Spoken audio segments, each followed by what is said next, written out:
Hello guys, last lecture में हमने fundamental rights के थोड़े फीचर डाले थे और उसके बाद हमने आर्टिकल डाले थे 12 और 13। आज हम स्टार्ट कर रहे हैं राइट टू इक्वालिटी। ठीक है, आज हम फंडामेंटल का राइट टू इक्वालिटी जो पार्ट है वो हम स्टार्ट कर रहे हैं। ठीक है, राइट टू इक्वालिटी आर्टिकल 14 से लेके 18 तक आता है। ठीक है, 14 से लेके 18 तक आता है। 14 में आता है राइट टू इक्वालिटी, इक्वालिटी के बारे में। 15 में आता है प्रोहिबिशन डिस्क्रिमिनेशन। 16 में आता है अपॉर्चुनिटी के बारे में। 17 में आता है अनटचेबिलिटी के बारे में और 18 में आता है टाइटल के बारे में। ठीक है, और आज हम स्टार्ट कर रहे हैं आर्टिकल 14। ठीक है, आर्टिकल 14 से हम स्टार्ट करेंगे। इक्वालिटी हमने प्रीएम्बल में भी देखी है। ठीक है, स्टार्टिंग में हमने कहाँ देखी इक्वालिटी? प्रीएम्बल में भी देखी है। ठीक है, प्रीएम्बल में हमें स्टेटस और अपॉर्चुनिटी में इक्वालिटी मिली है। ठीक है, प्रीएम्बल में हमें स्टेटस, जो हमारा प्रीएम्बल था उसमें भी इक्वालिटी के बारे में डिस्कस किया हुआ है। और इसमें हमने क्या पढ़ना है आर्टिकल 14 में? आर्टिकल 14 में क्लास 1 जो है वो है इक्वालिटी बिफोर लॉ। ठीक है, इक्वालिटी बिफोर लॉ। और क्लास 2 है जो वो है इक्वल प्रोटेक्शंस ऑफ लॉ। ठीक है, ये दो जो डिफरेंट वर्ड है, दो फैंसी वर्ड बोल सकते हो आप। ठीक है, ये एक है इक्वालिटी बिफोर लॉ और एक है इक्वल प्रोटेक्शंस ऑफ लॉ। ठीक, अब इसके बारे में हम देखते हैं कि इक्वालिटी बिफोर लॉ क्या है। ठीक है, अब इसके बारे में हम देखते हैं कि इक्वालिटी बिफोर लॉ क्या है। इक्वालिटी बिफोर लॉ क्या है? जो इक्वालिटी बिफोर लॉ है इसका मतलब है, ये कहाँ से लिया हमने? ब्रिटेन से लिया हुआ है। ठीक, ये कहाँ से लिया हमने? ब्रिटेन से लिया हुआ है। अगर कोई इसमें ये बोलते हैं कि अगर कोई प्राइम मिनिस्टर है ना, प्रधानमंत्री है, जहाँ कोई गरीब है, जहाँ कोई अमीर है, जहाँ कोई बूढ़ा है, जहाँ रिच है या अमीर, मतलब कोई भी है, तो इसमें क्या है कि वो सारे इक्वल हैं, सारे बराबर हैं इस लॉ के अकॉर्डिंग। इक्वालिटी बिफोर लॉ हमने कहाँ से लिया है? ब्रिटेन से लिया हुआ है। और इसमें ये बोलते हैं चाहे कोई प्रधानमंत्री है, चाहे कोई राजा है, चाहे गरीब है, चाहे अमीर है, इसमें इस लॉ के अकॉर्डिंग सारे क्या है? बराबर हैं। हम किसी को भी स्पेशल प्रिविलेज नहीं देंगे। ठीक, और ये किस पे बेस है? ये बेस है हमारा रूल ऑफ लॉ। ठीक है, रूल ऑफ लॉ किसने दिया था? AB डाइस ने। AB डाइस की बुक थी एक, कॉन्स्टिट्यूशन ऑफ इंग्लैंड, उसमें दिया होता है इसने rule of law. Rule of law मतलब कि सुप्रीमेसी, मतलब सबसे बड़ा क्या है? कानून है। सबसे बड़ा क्या है? लॉ है। ठीक है, जो कानून है वो सबसे बड़ा है। ठीक है, ना ही उससे बड़ा राजा है कोई, ना ही उससे बड़ा प्रधानमंत्री है, ना ही कोई राष्ट्रपति है, कोई भी उससे बड़ा नहीं है। सबसे बड़ा कौन है? लॉ है। ठीक है, और इसके हिसाब से ये बोलता है कि इक्वलिटी बिफोर लॉ, मतलब कोई भी है, प्रधानमंत्री है या कोई भी है, सारे क्या हैं? बराबर हैं। ठीक है, अब ये तो देखा जाए तो ये क्या है? गलत है, तभी हम इसको बोलते हैं ये नेगेटिव है, ये नेगेटिव इंप्रेशन दे रहा है। क्यों? अब अगर हम देखें कि जैसे रेस हो रही है, सपोज हम एक एग्जांपल लेते हैं कि जैसे रेस हो रही है, उसमें एक बंदा वो है जो हैंडीकैप है। ठीक है, अपाहिज है। ठीक है, हैंडीकैप है, और एक बंदा हेल्दी है।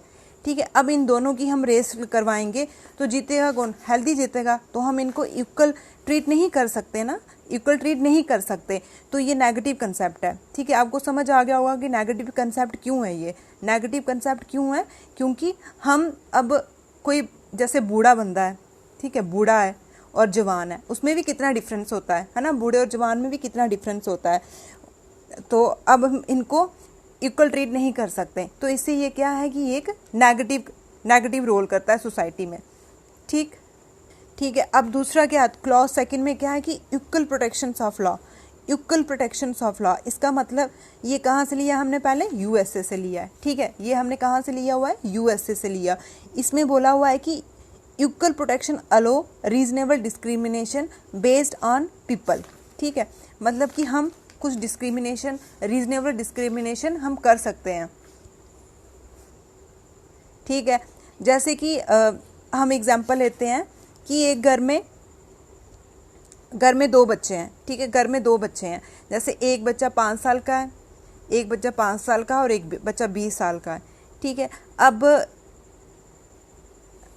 है, अब देखा जाए तो इनकी अलग अलग डिमांड होगी, है ना, अलग अलग डिमांड होगी। स्कूल्स में भी अलग, क्लासेस भी अलग होंगी, खाना भी ये अलग सिस्टम से खाएंगे। तो हम क्या करते हैं, इनकी इनकी करेक्टरिस्टिक को, इनकी नीड को डिफ्रेंशिएट करेंगे, इनकी नीड को क्लासीफाई करेंगे, उसके बाद हम इनको रीजनेबल डिस्क्रिमिनेशन दे सकते हैं। ठीक है, रीजनेबल डिस्क्रिमिनेशन दे सकते हैं। ठीक है, उनकी नीड को क्लासीफाई करके, ठीक, उनकी नीड को क्लासीफाई करके हम रीजनेबल डिस्क्रिमिनेशन दे सकते हैं। अब डिस्क्रिमिनेशन का क्या मतलब होता है? डिस्क्रिमिनेशन का ऐसे हिंदी में मतलब होता है कि भेदभाव करना, अनफेवरेबल भेदभाव। ठीक है, अनफेवरेबल भेदभाव करना। लेकिन जो पॉजिटिव डिस्क्रिमिनेशन होती है उसका होता है कि फेवरेबल भेदभाव। ठीक है, फेवरेबल भेदभाव, जैसे कि, ठीक है, अनफेवरेबल भेदभाव मतलब कि जैसे आपने एक लाइव एग्जाम्पल, एक कॉमन एग्जाम्पल देखी होगी। आप अगर गाड़ी में जाते हो तो उसमें लिखा होता है कि जो ओल्ड एज पर्सन है या फिर वुमेन है या फिर कोई प्रेग्नेंट लेडी है, उनके लिए सीट रिजर्व है, अलग सीट है उनके लिए, है ना, और जो दूसरे हैं उनके लिए अलग सीट है। अब ये क्या कर रहे हैं, सोसाइटी में एग्जिस्ट कर रहे हैं, इक्वालिटी ला रहे हैं, और इनको क्या मिल रही है, एक रीजनेबल प्रोटेक्शंस, मतलब एक रीजनेबल प्रोटेक्शंस मिल रही है। ठीक है, और ये पॉजिटिव कंसेप्ट होता है, इसको हम क्या बोलते हैं, ये एक पॉजिटिव कंसेप्ट होता है। ठीक है, अगर दोनों में डिफरेंस देखा जाए, इक्वालिटी बिफोर लॉ और इक्वल प्रोटेक्शंस ऑफ लॉ, क्या डिफरेंस है? जो इक्वलिटी बिफोर लॉ होता है ये नेगेटिव कंसेप्ट है, और जो इक्वल प्रोटेक्शन लॉ है ये क्या है, एक पॉजिटिव कंसेप्ट है। नेगेटिव क्यों है? क्योंकि इसमें बोलते हैं कि बूढ़ा हो, बच्चा हो, ठीक है, सारे कौन है, बराबर हैं, सारे कौन है, बराबर है। ठीक है, और इसमें क्या बोलते हैं, इक्वल प्रोटेक्शन लॉ में ये पॉजिटिव कंसेप्ट है। क्यों? क्योंकि इसमें हम ऐसा लॉ बनाएंगे, ऐसा लॉ बनाना चाहते हैं जो इक्वल ट्रीटमेंट, ठीक है, उसके एफर्ट, मतलब उसकी कंडीशन देख के इक्वल ट्रीटमेंट करे। मतलब कि अब जैसे 5 साल का बच्चा किसी का मर्डर कर दे, सपोज 5 साल का बच्चा किसी का मर्डर कर दे और 20 साल का बच्चा किसी का मर्डर कर दे। अब इनके लिए कानून अलग अलग है ना, इनके लिए कानून अलग अलग है, सेम थोड़ी ना बना सकती, क्योंकि इसकी मेंटलिटी अलग होती है, इसको ज़्यादा प्रोटेक्शन की जरूरत होती है, इसकी अलग होती है। ठीक है, तो ये कौन बोलता है कि इनके कानून अलग बनाने चाहिए, कानून अलग होने चाहिए? ये बोलता है इक्वलिटी प्रोटेक्शन लॉ। ठीक है, इक्वलिटी प्रोटेक्शन लॉ, तभी हम इसको बोलते हैं कि ये पॉजिटिव कंसेप्ट है। ठीक है, ये पॉजिटिव कंसेप्ट है। ठीक, ये था हमारा इक्वालिटी। अब कुछ इसमें एक्सेप्शंस आती हैं। ठीक है, कुछ इसमें एक्सेप्शंस आती हैं। किस में आती हैं? जैसे जो हमारे राष्ट्रपति जी हैं और गवर्नर हैं, ठीक है, जो हमारे राष्ट्रपति जी हैं और जो हमारे गवर्नर हैं, उनके ऊपर ना ही कोई क्रिमिनल प्रोसीडिंग और ना ही सिविल प्रोसीडिंग और ना ही उनको अरेस्ट कर सकते हैं हम। ठीक है, ना ही उनके ऊपर कोई क्रिमिनल प्रोसीडिंग, ना ही उन पे सिविल प्रोसीडिंग, ना ही उनको हम अरेस्ट कर सकते हैं। लेकिन कब? जब वो ऑफिस टर्म हो उनका। ठीक है, जब वो ऑन ड्यूटी हो। ठीक है, जब वो ऑन ड्यूटी हो तब उनके ऊपर ये चीज़ें, ना ही वो आंसरेबल होते हैं। जैसे कोई, अच्छा, किसी ने हमें, मतलब कोई डिबेट ही चल रही होगी कि हाँ राष्ट्रपति जी ने ये बोल दिया है, अगर हम उनको आंसर करें तो उनकी मर्जी, वो दे या नहीं दे, क्रिमिनल प्रोसीडिंग और सिविल प्रोसीडिंग, और अरेस्ट भी नहीं कर सकते हम उनको। ठीक है, ये एक्सेप्शंस है।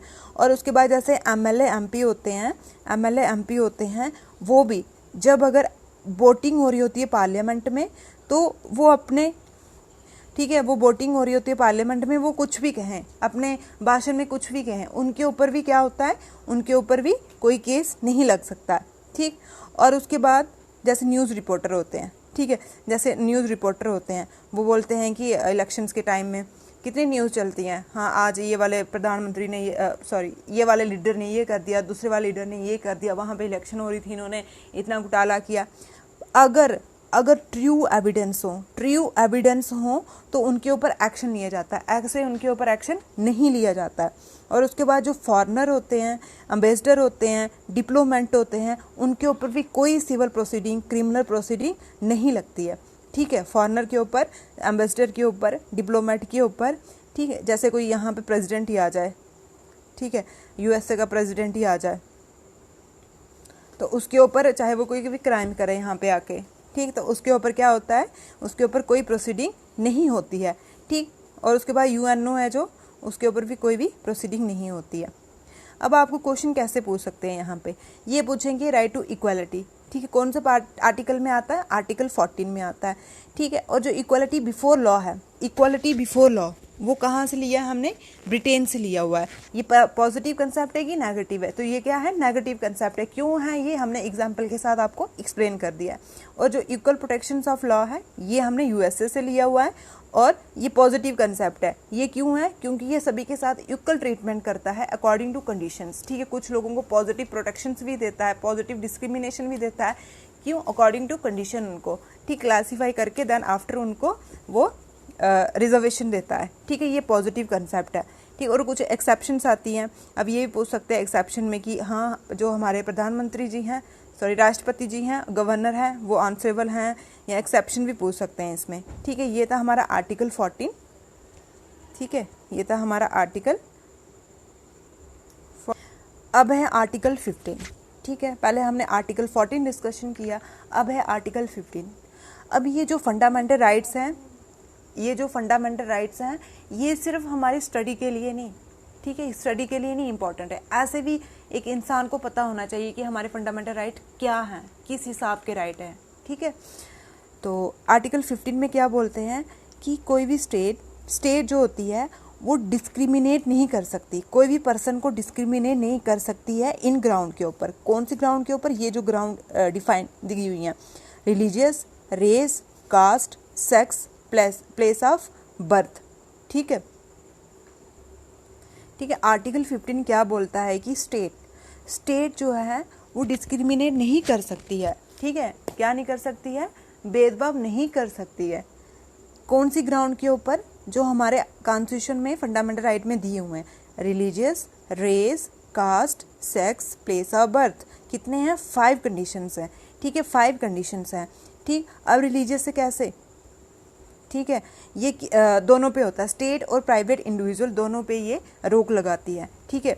अब स्टेट कोई ऐसा लॉ नहीं बना सकती है, स्टेट कोई, जो स्टेट है हमारी, वो कोई ऐसा लॉ नहीं बना सकती है कि जो हमारे धर्म को, मतलब इन 5 ग्राउंड्स को डिस्क्रिमिनेट करे। स्टेट या सिटीज़न, स्टेट और सिटीज़न दोनों ऐसा कुछ नहीं कर सकते हैं जो इनको नुकसान पहुंचाए। हाँ, इसके अलावा कुछ अदर डिस्क्रिमिनेशन हो सकते हैं, अदर, जैसे कि अब ये रोड बनाया हुआ है, ठीक है, गवर्नमेंट ने ये रोड बनाया, उन्होंने बोला है कि ये 2 व्हीलर के लिए है, ठीक है, 2 व्हीलर के लिए, तो यहाँ पे हम 4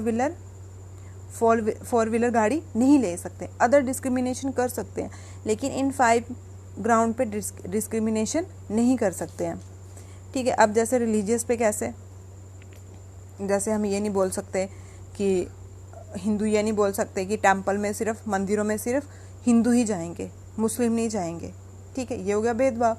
उसके बाद रेस के हिसाब से, कि जैसे बच्चे कॉलेज में जाते हैं, स्कूल में जाते हैं, ये नहीं बोल सकते कि हाँ मैं अमीर हूँ आप गरीब हो, ठीक है, अमीर हूँ तो आप गरीब हो, ये भी नहीं बोल सकते।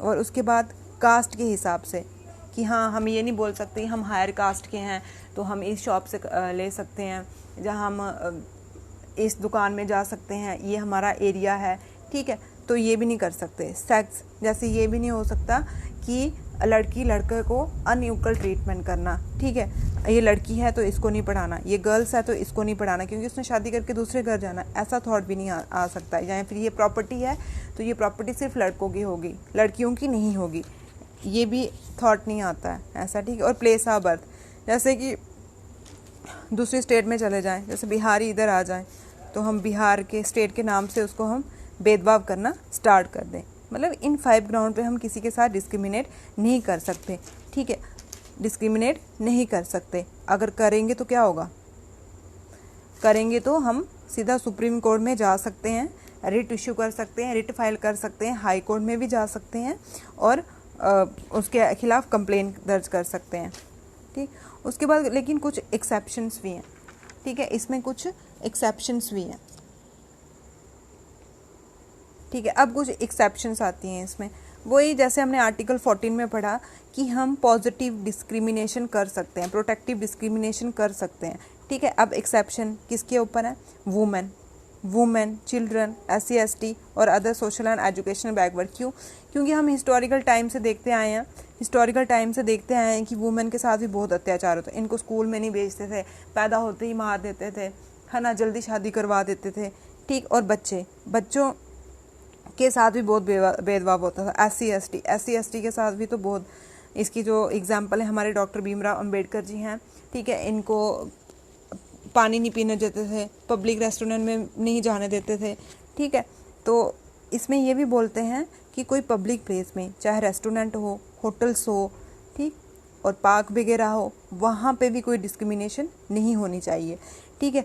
फिर उन्होंने क्या किया, वुमेन को, जैसे वुमेन की रिजर्व सीट रखी हुई है, बोलते कि वुमेन की लोकल गवर्नमेंट में रिजर्व सीट होनी चाहिए। क्यों? क्योंकि इससे वुमेन को भी एम्पावरमेंट, वुमेन भी हर चीज़ में पार्टिसिपेट करे, वुमेन भी लॉ बना सके गर्ल्स के लिए हर, ठीक है।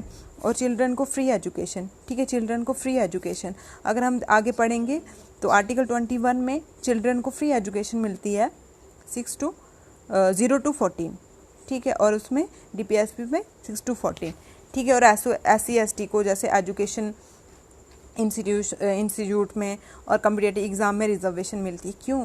क्योंकि इन्होंने हिस्टोरिकल पीरियड में बहुत कुछ सहन किया, बहुत कुछ सहन किया। अब गवर्नमेंट चाहती है कि हम इनके साथ हाथ से हाथ मिला के इनको अपने लेवल लाएं, ठीक है। अब इनको हम अपने लेवल लाएं, तभी इनको हमने एक्सेप्शन दी हुई है, प्रोटेक्टिव डिस्क्रिमिनेशन दी है, प्रोटेक्टिव डिस्क्रिमिनेशन दी है कि इनको हमने अपने साथ लाना है, मतलब इक्वल लाना है, ठीक, कोई इनको कुछ बोल नहीं सके, तभी हम इनको क्या करते हैं, रिजर्वेशन देते हैं, ठीक है, इनको हम रिजर्वेशन देते हैं, ठीक। अब देखा जाए तो ST 7.5% रिजर्वेशन होती है, SC शेड्यूल कास्ट की 15%, अदर बैकवर्ड एरिया कास्ट की 27% और जनरल की 50.5%। अगर अदर बैकवर्ड एरिया में जो एडवांस लोग हैं, ठीक है, एडवांस मतलब जो क्रीमी लेयर के अंदर नहीं आते हैं, जैसे क्रीमी लेयर की भी एक कंडीशन होती है कि इनकी 8 लाख एनुअल इनकम है या 6 लाख एनुअल इनकम है, तो वो बच्चों को हम रिजर्वेशन नहीं देंगे, ठीक।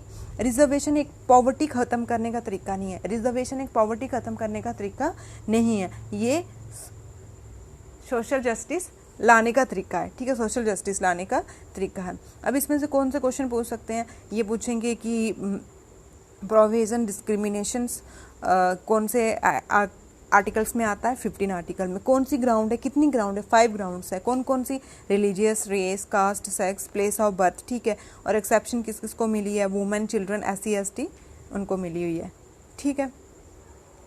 अब है आर्टिकल 16, क्या है आर्टिकल 16, इसमें क्या है कि equality of opportunity in public employ, ठीक है, इक्वालिटी मतलब स्टेट के अंदर, ठीक है, स्टेट के अंदर जितनी एम्प्लॉयमेंट या फिर अपॉर्चुनिटी मिलती हैं वो इक्वल होनी चाहिए, ठीक है, इक्वल होनी चाहिए, क्या होनी चाहिए, इक्वल होनी चाहिए, ठीक है। और ना ही डिस्क्रिमिनेट होना चाहिए उनको, कौन सी ग्राउंड पे, religious, race, caste, sex, descent, place of birth, ठीक है, प्लेस ऑफ बर्थ, ठीक है, किस पे, प्लेस ऑफ बर्थ, ठीक है। अब ये आगे अलग कंडीशंस, इसमें आर्टिकल 16 बोलता है कि स्टेट के अंदर जितनी भी अपॉर्चुनिटी या फिर पब्लिक एम्प्लॉयमेंट हो वो इक्वालिटी होनी चाहिए, ना ही वो भेदभाव करें धर्म के लेके कि हाँ तो हिंदू है, मैं मुस्लिम हूँ, या फिर वो रिच है तो इसको हम कंपनी में लगाएंगे, आपको नहीं लगाएंगे, कास्ट के बेसिस पे, ठीक है, जात पात के बेसिस पे भी कोई नहीं, सेक्स के बेसिस पे कोई नहीं, ठीक है, डिसेंट के बेसिस पे कोई नहीं, प्लेस ऑफ बर्थ और रेजिडेंस के बेसिस पे कोई नहीं, ठीक है। लेकिन अदर कुछ ग्राउंड्स पे अलो है, ठीक है, कुछ ग्राउंड्स पे अलो है मीन्स की। अब जैसे एजुकेशन क्वालिफिकेशन, ठीक है,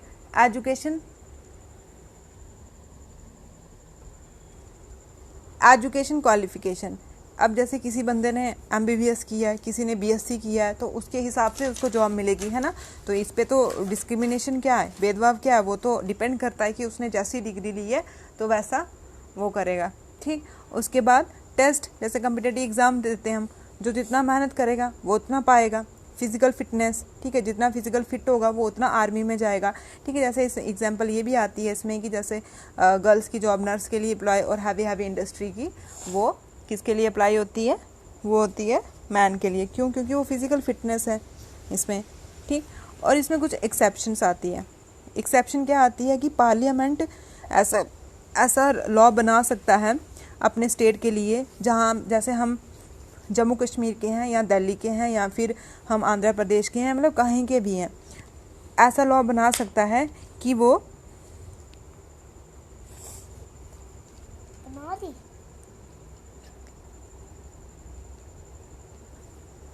ठीक है, पार्लियामेंट ऐसा लॉ बना सकती है, रिजर्व कर सकती है प्लेस ऑफ बर्थ, जैसे कि आंध्र प्रदेश और तेलंगाना में जो आंध्र प्रदेश के लोग हैं उनके लिए सीटें कुछ रिजर्व होंगी। ठीक है, जैसे 100 सीटें निकाली हैं, 100 सीट्स निकाली हैं, उनमें से 50 सीट जो होंगी वो उन लोकल के लिए रिजर्व होंगी। ठीक है, ये पार्लियामेंट ऐसा लॉ बना सकती है। ये किस पे आ गया? प्लेस ऑफ बर्थ पे। ठीक है, प्लेस ऑफ बर्थ पे। अब कास्ट के बेसिस पे क्या है कि हम बैकवर्ड क्लासेस को, ठीक है, बैकवर्ड क्लासेस मीन्स कि जो लोग जैसे पहाड़ी एरिया के होंगे या रूरल एरिया के होंगे, उनको इतना प्रोटेक्शन नहीं मिलती है, इतनी डेवलपमेंट नहीं हुई होती है, तो उनको भी हम उस बेसिस पे भी हम रिजर्वेशन प्रोवाइड कर सकते हैं पब्लिक सर्विस में। ठीक है, उस बेसिस पे भी हम उनको रिजर्वेशन प्रोवाइड कर सकते हैं। और जैसे रिलीजियस बेसिस, जैसे आप बैक ऑफ बोर्ड सुना होगा आपने। ठीक है, बैक ऑफ बोर्ड सुना होगा आपने। यहाँ पे क्या है कि यहाँ पे जैसे चैरिटी देते हैं ना हम अनाथ आश्रम में या वृद्ध आश्रम में, ऐसे ही मुस्लिम लोग यहाँ पे चैरिटी देते हैं और यहाँ पे जो मेंबर बनता है वो मुस्लिम ही कम्युनिटी का होगा। ठीक है, मुस्लिम ही कम्युनिटी का होगा। ठीक है,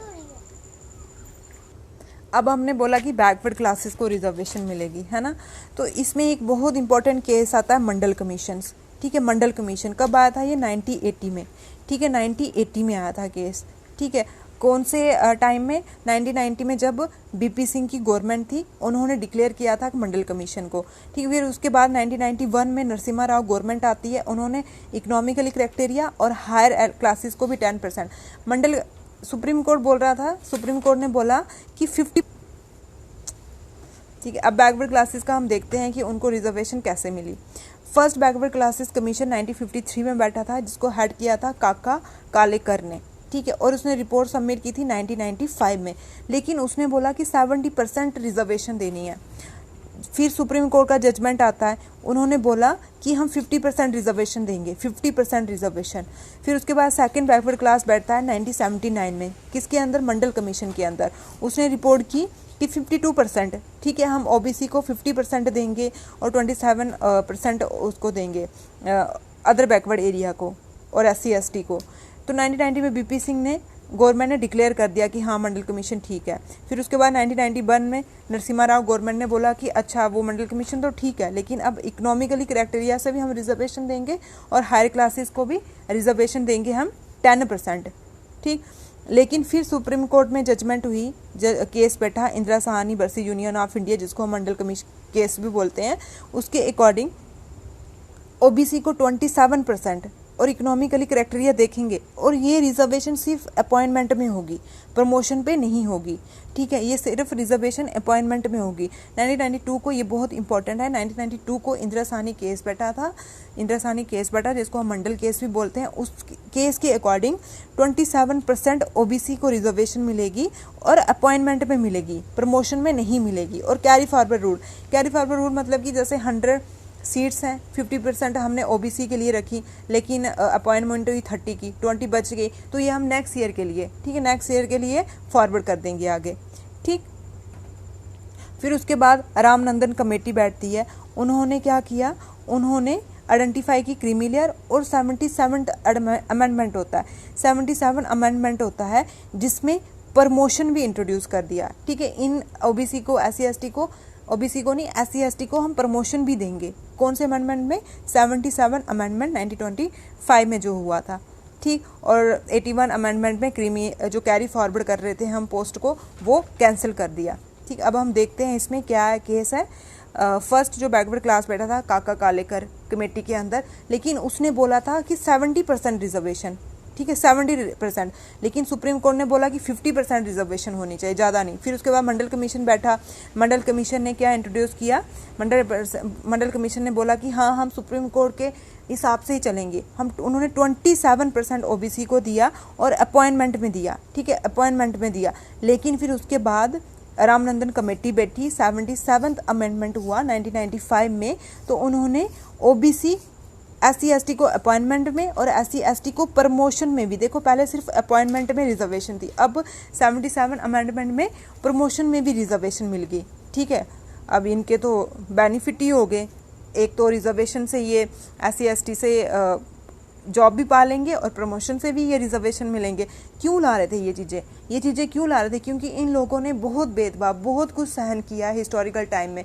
गवर्नमेंट सोच रही थी कि ये हमारे इक्वल, मतलब हमारे बराबर के तबके तक चले, तभी इनको रिजर्वेशन, तभी इनको प्रोटेक्शन कर रही थी वो। ठीक है, अब गवर्नमेंट ने तो हर किसी का देख के चलना होता है ना। जैसे हमारे पेरेंट्स होते हैं, चाहे बच्चा लंगड़ा हो, चाहे बच्चा नहीं देख सकता हो, कुछ भी हो, तो सभी का बराबर सोचेंगे ना। ऐसे ही गवर्नमेंट भी सोच रही थी कि चाहे SC ST हैं, OBC हैं, कोई भी है, हमने उनको बराबर, सभी को बराबर तबके में लाना है। ठीक है, ये था हमारा आर्टिकल 16। अब इसमें कैसे क्वेश्चन पूछ सकते हैं? ऐसे पूछेंगे कि equality of opportunity in public employment कौन से आर्टिकल में आता है? 16 में। और ये आर्टिकल सिर्फ इंडियन सिटीजन के लिए, फॉरेनर के लिए नहीं है, सिर्फ इंडियन सिटीजन। और कौन सी क्लास पे, कौन सी ग्राउंड पे डिस्क्रिमिनेशन नहीं हो सकता है? Religious, race, caste, sex, descent, place of birth, ये आ गया ना अलग, डिसेंट। ठीक है, और कुछ एक्सेप्शंस हैं, जैसे प्लेस ऑफ बर्थ पे हम रिजर्व कर सकते हैं, पार्लियामेंट ऐसा लॉ बना सकती है कि वो लोकल को अपनी सीट रिजर्व कर सके, कास्ट के बेसिस पे, रिलीजियस के बेसिस पे। ठीक है, ये एक्सेप्शंस हैं। ठीक है, फिर उसके बाद मंडल कमीशन, मोस्ट इंपॉर्टेंट। मंडल कमीशन किसके रिलेटेड है? अदर बैकवर्ड एरिया के। 27% उसने रिजर्वेशन दी थी अदर बैकवर्ड एरिया को।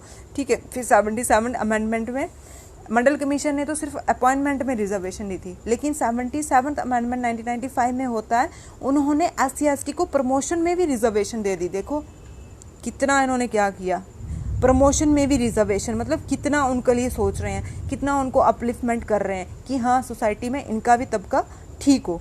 फिर 81 अमेंडमेंट होता है, तो कैरी फॉरवर्ड रूल ख़त्म कर देते हैं। फिर इसके बाद आता है आर्टिकल 17, ये एबॉलिशन ऑफ अनटचेबिलिटी। अनटचेबिलिटी का मतलब होता है कि छुआछूत। ठीक है, जैसे कि ये छोटी कास्ट का, इसको टच नहीं करना।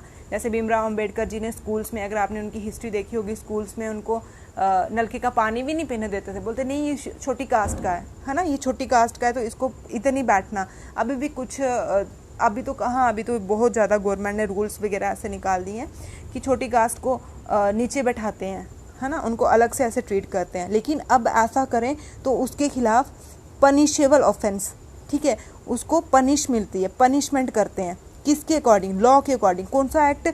एक एक्ट आया था ऑफेंस एक्ट 1995 में, इस एक्ट को अमेंड किया, फिर इसका नया नाम पड़ा प्रोटेक्शन ऑफ सिविल राइट 1955। ठीक है, प्रोटेक्शन ऑफ सिविल राइट 1955।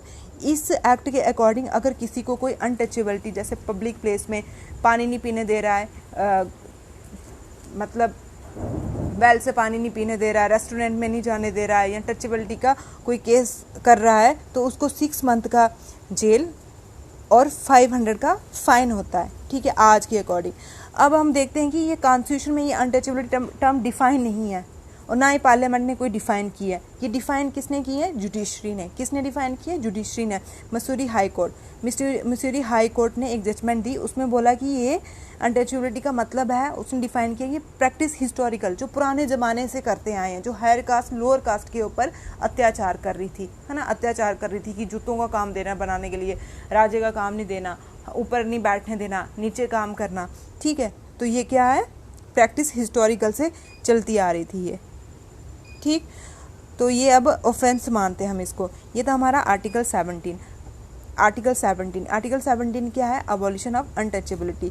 कौन से एक्ट के अकॉर्डिंग इसमें कौन से एक्ट के अकॉर्डिंग हम पनिशेबल कर सकते हैं, मतलब दंड दे सकते हैं? Protection of civil right act 1955। ये पूछते हैं कि protection of civil right act 1955 कौन से एक्ट में आता है, कौन से आर्टिकल में आता है? 17 आर्टिकल में आता है। कितनी साल की सजा है? 6 मंथ की जेल होती है और 500 फाइन्स होते हैं। और ये भी पूछ सकते हैं कि कॉन्स्टिट्यूशन में ये डिफाइंड है टर्म? नो। पार्लियामेंट में? नो। ये मसूरी हाई कोर्ट, जुडिशरी ने इसको डिफाइन किया हुआ है। जुडिशरी ने इसको डिफाइन किया हुआ है। क्या डिफाइन किया हुआ है? कि ये प्रैक्टिस हिस्टोरिकल, मतलब हिस्टोरिकल टर्म से ये चलती आ रही है। अब मैं आपको ट्रिक से बता देती हूँ। जो राइट टू इक्वालिटी है हमारा, वो आता है 14 से लेके 18 तक। ठीक है, इसका ट्रिक है ई पाउट। ई पाउट, ई का मतलब है राइट टू इक्वालिटी, पी का प्रोहिबिशंस ऑफ डिस्क्रिमिनेशन, इक्वालिटी मतलब अपॉर्चुनिटी, अनटचेबिलिटी और टाइटल्स। टाइटल रह गया, या 18 में आता है। इक्वालिटी 14 में, प्रोहिबिशन 15 में, अपॉर्चुनिटी 16 में, अनटचेबिलिटी 17 में और टाइटल 18 में। ठीक है, अब अगर आप इसको इंटरेस्ट से पढ़ोगे तो देखना कि आपको कितना कुछ अपनी सोसाइटी के बारे में पता चलेगा कि जो हमारे बुजुर्ग लोग या पहले लोग कितना ऐसे कैसी बातें करते हैं कि हाँ ये लोग ऐसे हैं, ये ऐसा करना चाहिए, मतलब हमें एक सोसाइटी में रहने का भी ढंग पता चलेगा कि हमने कैसे रहना है। तभी बोलते हैं कि जो पढ़े लिखे लोग होते हैं वो अदर से अलग होते हैं।